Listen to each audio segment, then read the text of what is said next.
World War III, silence in Iran. It was supposed to be a routine visit. American journalist Elijah Kane was one of the last Western reporters granted access to Tehran after the collapse of diplomatic ties. The war had changed everything. Israel and Iran had exchanged nuclear threats, and NATO had fractured. Iran had closed its borders, except to one man, Elijah.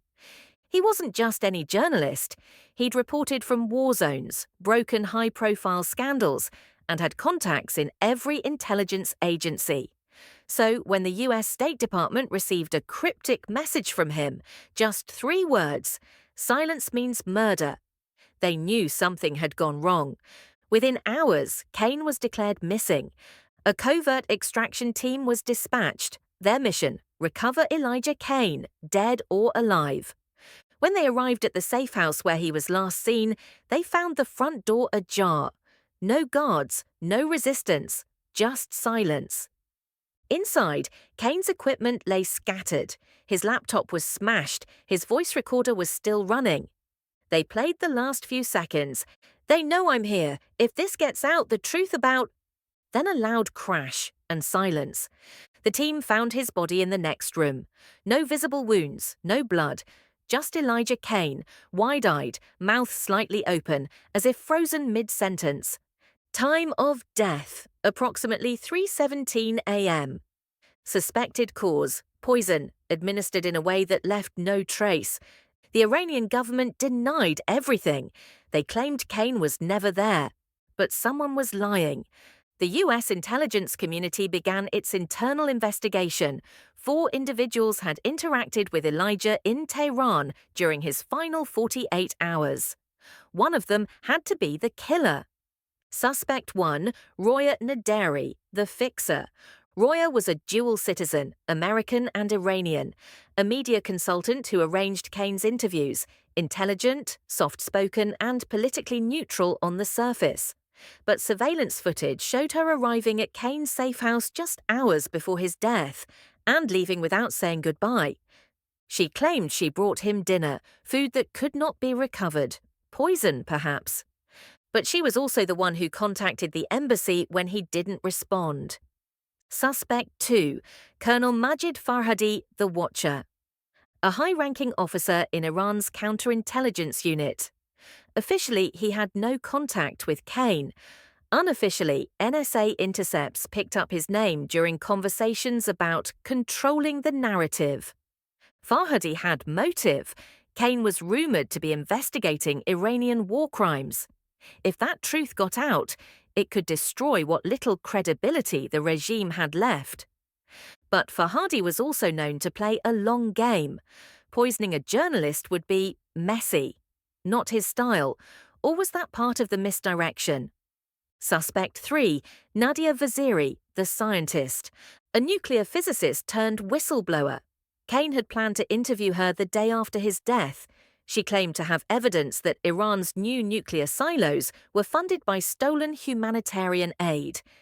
But Nadia was paranoid. She cancelled the meeting hours before Kane died. Was she protecting herself or tying up loose ends? Suspect 4, Michael Trent, the spy, an American ex-CIA, officially a communications contractor living in Tehran. Kane had stayed with him the first night. Michael swore he hadn't seen him since. But forensics found one of Kane's broken SD cards under Trent's couch. Why would it be there? And Trent had been burned by the agency before. Was he now playing both sides? The NSA pieced together Kane's final known actions. The night before he died, Kane recorded a 10-minute message to someone named Z. He whispered, "She's the key. Roya knows everything, but someone got to her first." That message never sent. Digital forensics confirmed his laptop was wiped at exactly 3:18 a.m., 1 minute after his time of death. Who would stay behind to wipe it? Security cameras from nearby buildings caught a glimpse of a shadowy figure leaving the safe house, wearing a scarf, limping slightly.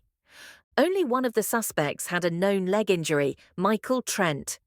The CIA issued a formal request for his detainment, but by then, Trent had vanished, gone dark, no passport usage, no flight logs.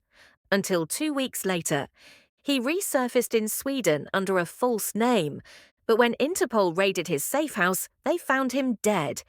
Gunshot to the head, a note beside him. "You got the wrong man. The truth is still buried. Ask Nadia." Back to square one.